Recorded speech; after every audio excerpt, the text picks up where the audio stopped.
Cold Brew and the Crew. Cold Brew and the Crew podcast. This is episode 3 with your hosts, Logan Taylor, Travis Marley, Lucas Lucky, Chris Perry, and our special guest for episode 3, Russell Mass Wrestler Mueller. How's it going, guys? How's it going, Russell? Haven't seen you in a while. I know, it's been a minute, man. What have you been up to? Dude, just busy working and training, man. Living my life, living the dream. You know how that goes. Yeah, so... Well, I haven't been training, so no, it's not anybody else. Oh, every day is training. You're training for life. I feel that. Yeah. That's that politician coming out of you. It's over now. I recently, for those who don't know, I did run for county council here in Zions, good old Zionsville, Boone County, Indiana. Took whopping 3 to 4% of the vote. Pretty good turnout. Well, not bad. Hey, you got your name on the ballot. I did. You still You know, shook babies, kissed hands, did all that. Yeah, that's why I lost. Yeah. So, Russell, can you tell us about Moss Wrestling? How did well, first of all, tell us how you got into it.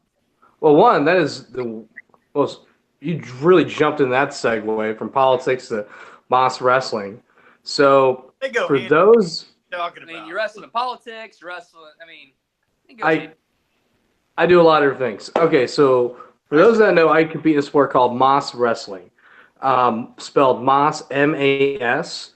It's Yakutian, which is kind of like Siberia, originated in Siberia, north, kind of like very edge of Russia. I think the coldest part of Russia, that's where the sport came from.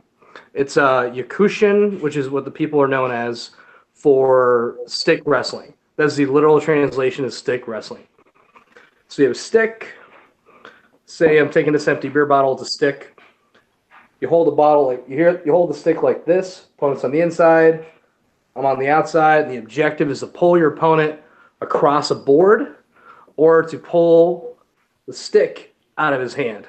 I've been doing it since I think I was first introduced to the sport, I believe it was 2014. I was running a strongman contest in Kokomo, Indiana, and a guy named Ode Hagen, who brought the sport to the U.S., he held a Moss Wrestling tournament in conjunction with my contest. And that was my first introduction to it. A year later, I find out it's an event and a strongman contest I want to do. Kind of backtrack. Strongman is a sport where there's big rocks, boulders, pulling semis, lifting big logs, all this crazy stuff. Every event in a strongman contest is different. In this particular strongman contest, Moss Wrestling was one of the events. So I was like, crap, all right. If I win this thing, I get an invite to the Arnold Classic. So I'm like, all right, I got to learn how to Moss wrestle. So I find the nearest show I could do, which happened to be the Arnold Classic.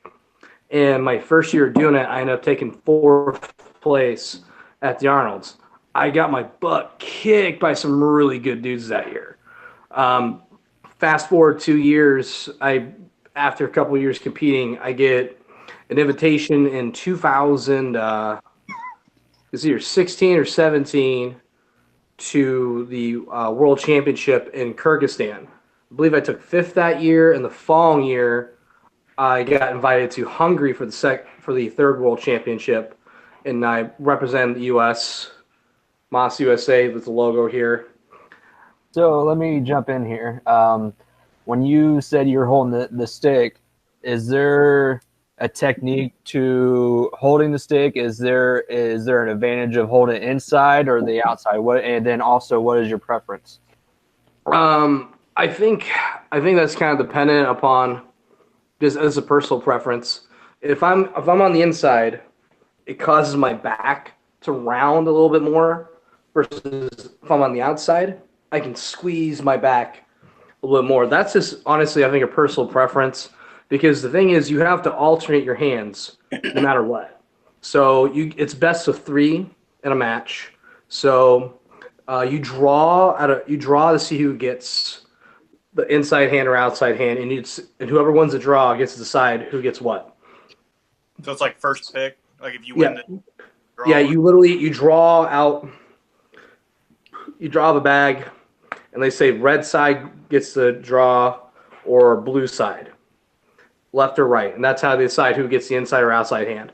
It's a personal preference. So my personal preference, I feel better on the outside, but coincidentally, I've done better with the inside grip. So I think it's kind of irrelevant. The sport is one of the more technical things I've ever done. You think it's pretty simple. It's like, oh, I'm just doing tug of war with a guy. I just got to pull him across. I've been beaten by guys probably 100 pounds lighter than me because they're extremely fast or extremely technical. When's your next contest? My next contest, I had an opportunity to compete at the Arnold Classic this year, March 1st, here in a few weeks. However, I had to turn that down because of work, unfortunately. See, the thing is about all the crazy sports I do, between Moss wrestling, strongman, powerlifting, or whatever, they don't pay me much or anything, so I still got to work a day job, and I can't get the time off work. Question of mine is that with you playing all your weight against the board on your feet, I can't help but think that there's a really good chance of injury and hyperextending your knee if you straighten out your knee too much. I mean, have you ever had that problem with that? The only injury I've ever gotten from Moss was a mild hamstring injury. What happened was my feet are straight on the board like this, and I had been walking around a convention center prior to the match wearing my competition shoes is a bad idea. So the bottom of my feet collected a bunch of dust. So my feet were on the board. I get pulled, my feet slide, so I do the splits. Oh. It hurt. It hurt like hell. I bet it did. So that I had a mild hamstring injury. I mean, the thing is, like, any sport you do is dangerous. Anytime you push your body to the absolute max, there's a risk of injury. That's just how it goes.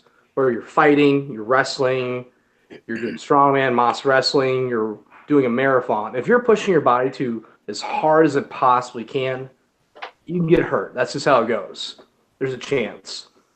So let's segue, since you're talking about injury and pushing your body to the limit. I'm always seeing videos of you that you're posting, doing your strongman stuff, lifting huge boulders and putting them on second levels and doing a bunch of deadlifts and lifts with the bar. And I got to say, I'm pretty scared for the form that you've been doing. I'm pretty I'm not liking your future for your back. The thing is, if I feel like I'm going to get hurt, I don't do it. Simple as that. I mean, I'm not going to be naive and say there's no chance of injury. You know, I'm lifting large objects in a weird motion.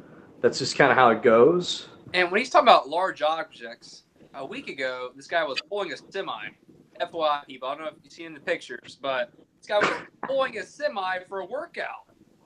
Since you're involved in like all these, activities or whatever, what's Right. like primary focus?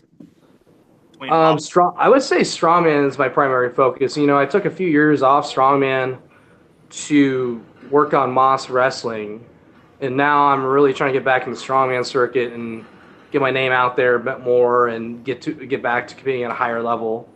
Would you say you've had more success though at Moss wrestling? You've competed in 2 world championships. Oh yeah, I'm way better at Moss than I am strongman, which is weird. But I enjoy strongman more, and so as a personal thing, that's where my heart's at, and I have some goals in strongman. I want to hit those goals. So is the Moss wrestling in the Olympics? It's honestly, they are trying very hard to make it an Olympic sport. The organization that is in charge of Moss wrestling around the world, they've been applying for the sport to be an Olympics. So I don't know how familiar people are with the Olympic committees, how they work. So there's certain criteria that Olympic sports have to meet prior to being accepted to becoming an Olympic sport. There's like I don't know all the details. I know it has to be you have to have like prior world championships. You have to have like a set structure. You have to have so many countries be participants, and you have to have a certain amount of paperwork needs to be filed. So I know that's been done. It's just whether or not the Olympic Committee will accept the sport as an Olympic sport. But at the same time, like the Olympics, they accept handball as an Olympic sport. I think as dodgeball became an Olympic sport one year. So like, Why not mass wrestling? why not Moss wrestling. Are you saying someday you could potentially be an Olympic athlete? Like we If could be talking to an Olympic athlete? potentially, if I maintain my participation in the sport currently and improve my skill set, yeah, I'm bold enough to say yes if all the cards align. Holy shit, we got Olympic athlete on our crew, boys. Would you give props on national TV to Brew and the crew? I'd be giving shout outs to the most random people ever. So absolutely, I'd give shout outs to you guys. Wow. So on our first subject of the day, we're going to talk about the XFL, Vince McMahon's creation, or I guess second go around with the XFL. So Lucas, what's your thoughts on the XFL? I think it's a joke. No, I'm just kidding. I think it's going to be good entertainment. You know, I mean, everybody loves the NFL. And obviously that's not a 12-month sport, but I feel like the XFL is going to be in the time that there's no NFL games. I think as far as exposure, and I mean it's going to be out there. People are going to love it. People are going to eat it up. I think it'll be a lot better this time around than it was the first time. I think honestly the first time it was kind of a joke. You know what I mean? It was like WWE but football. Right. But- Exactly. Yeah. But the funny thing about the XFL though, it modernized the NFL as we know it. So you know how we have like the weird camera system for the NFL now, like the 360 view, you have the overhang cameras. That all came from the XFL. Yeah, and also the referee camera too. The referee camera and how the interview processes. You know how like they interview like each individual player a little bit. That's straight from the XFL too. So even if the XFL is a failure, total failure, goes bankrupt again, whatever, I still think it's going to push the NFL to be better. I think it's going to be similar to baseball. I think it's become a farmer league. I think it's guys like Johnny Manziel, a chance to prove himself, that's trying to get back to the NFL. And, I think the NFL is going to be like another, way to scout players to help the team. Do you think it's going to be bigger than the arena football? Oh, I think it already is bigger than arena football. I couldn't name one guy in arena football right now, but I could give you a couple candidates in the XFL. Well, you got to go with Oliver Luck as the commissioner, and then you got to go with the first coach hire of Bob Stoops. I mean, they're taking it pretty serious around this second go around, and you never know. I think it could possibly, in the near future, maybe about 4 or 5 years, it could reach to a possibility of being a rival of the NFL. You never know, and it just depends on how this first season goes. Even if they have to get through this first season, because the last time in 2001, it only lasted a season. So I think Vince McMahon, I think he's learned from that, and he's putting a lot of money into doing this again. So I think they're going to take this more seriously. I think it'll be some good, healthy competition down the road. Who's the first coach hire they have? Bob Stoops. He's the former Oklahoma head coach. Okay. For all those years. You guys know where the teams are going to be? It's St. Louis, Tampa, Yep. Washington, D.C., New York, Los Angeles, Houston, and Dallas. Boom. All right, pick your team. Well, you already know I'm going St. Louis. That's a given. St. Louis. The XFL has a solid shot of honestly, I think surpassing NFL in a large time frame. I think how many people are upset with the NFL right now? I I think agree. I agree. I think if XFL ever starts threatening the NFL, I think the NFL would buy him out in a heartbeat. Yeah, but that's not how Vince McMahon works. He We're buys people out. we're making as much money as XFL players right now. I mean, NFL could buy out the league easy. And Well, here's the thing. A few things going to happen. The NFL will either react to how well the XFL is received and improve their game of play and improve viewership. They might try to do a buyout, but I don't think Vince McMahon would accept a buyout. I think he's going to try and carry this product and push it to surpass the NFL. The thing is, either way, competition just breeds better product, better everything for everybody. So it's gonna be. I'm excited for the opportunity. I just don't see it ever eclipsing the NFL or even being up to par with the NFL. To be honest with you, it's just the NFL's got so much money, so much revenue. So there's fan base all over the world, not even just in the U.S. I mean, you got people outside of the country. The games in London, they're in Mexico. I don't think the XFL will ever get that, in my opinion. But I will not say, in short term. Every empire eventually falls, and the NFL will fall one day. But I think we'll be long dead when that happens.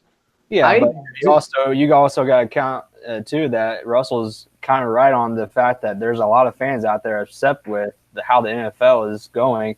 Yeah, I get it that they're just taking safety precautions for the players and the CTE and all that, but at the same time, even the players are being fed up with the NFL rules. I mean, it's going to get to a point where it could possibly get so bad that they'll be willing to take a pay cut and go play in the XFL. How many good players never got their shot? Oh, there's tons. There's tons, but it doesn't mean that it's going to be as good a competition as the NFL. I mean, no, it's not. In the first year or two, it's not. But it's going to be But the thing is, it doesn't matter how good it doesn't matter the competition level. It's how well entertains the viewer. If the viewership's entertained, people entertain, and people like it, they're gonna flock to it. Even if it's not the same competition level. I mean, they're implementing new rules too, so you never know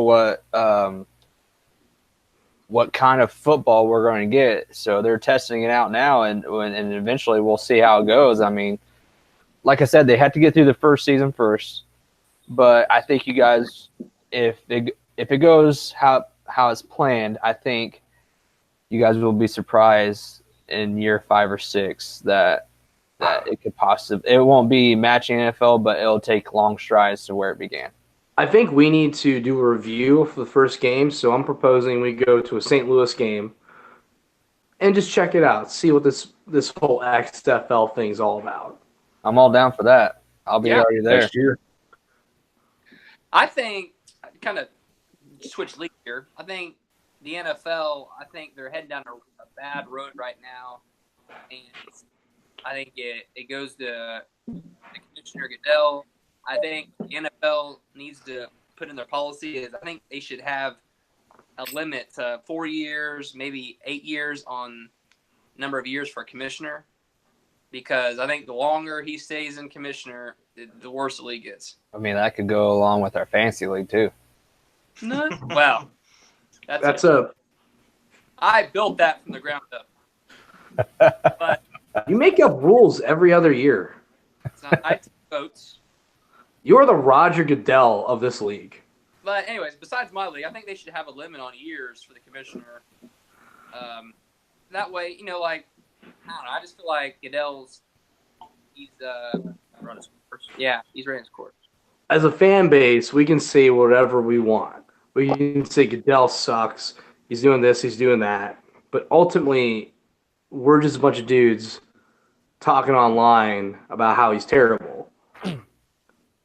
But does a fan voice really carry that much influence and weight to essentially a corporation? No, the NFL's a business. No, the players say he sucked too, and he gets booed off the stage at every NFL draft. I mean, There's Right. fan base and players base that's never going to be an influence. Is his position an appointed position, or how do you get there? I think it's appointed. Is appointed. Who appointed him? by the previous commissioner. Yeah. I think So the best way for the fans to respond to the NFL and send a message is boycott. You got to boycott. and watch the XFL. Yeah. Circle back. I mean, the only thing is, my opinion on that is the only way that if fans boycott, you're still going to have some fans that are going to want to go to the games. If they boycott, they're going to lower ticket prices, but people are going to go eat that shit up for $20 instead of paying. But that's the thing. That's economics. So you're improving the sport. So now you're making tickets more affordable. Win-win. I mean, I'm saying NFL's not going anywhere. That's my entire point. No, it's not. It's too well established. It's too much history. It's not going anywhere.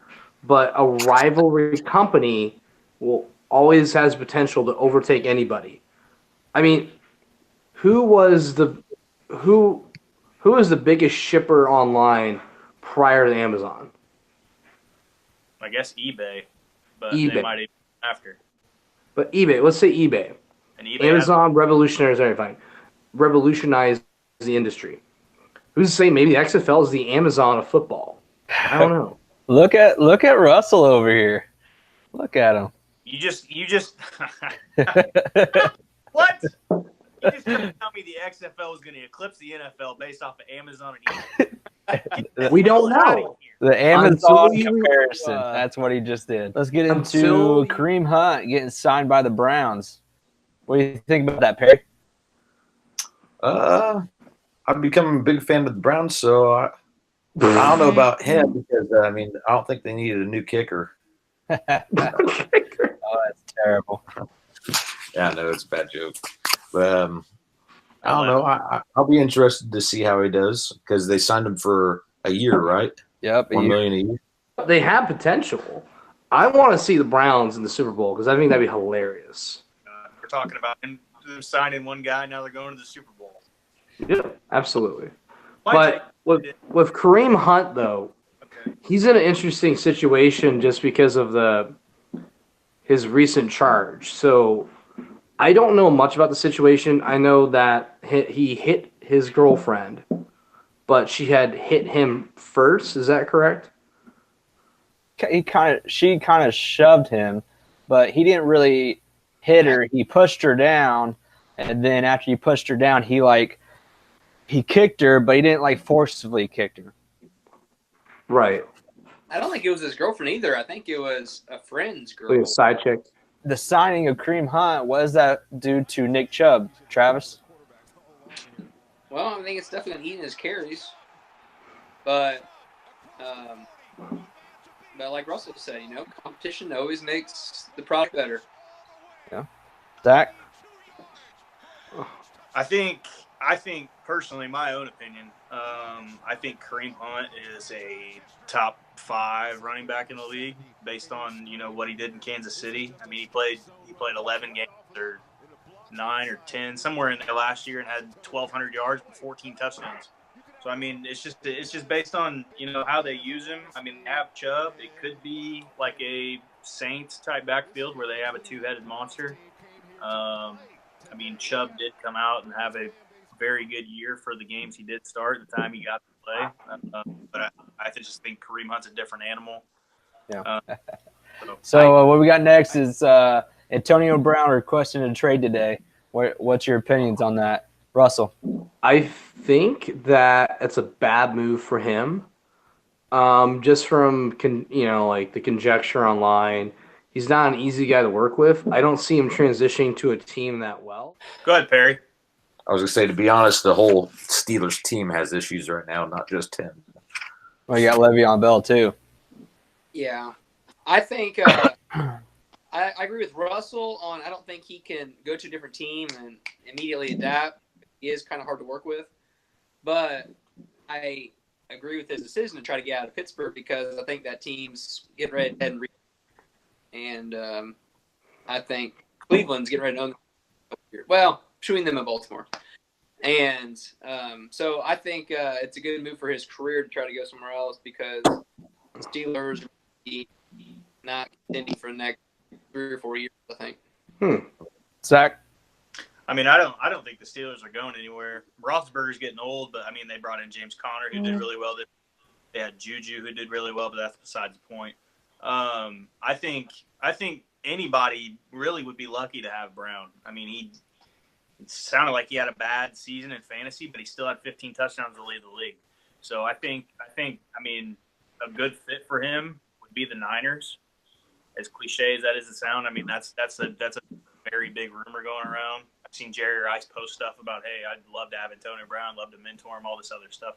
I mean, the dude's only 30 years old. You know what I mean? He's still got probably the receivers last till they're about 35, 36. Look at Fitzgerald. You know what I mean? He's still doing big things, and he's 36, 37 years old.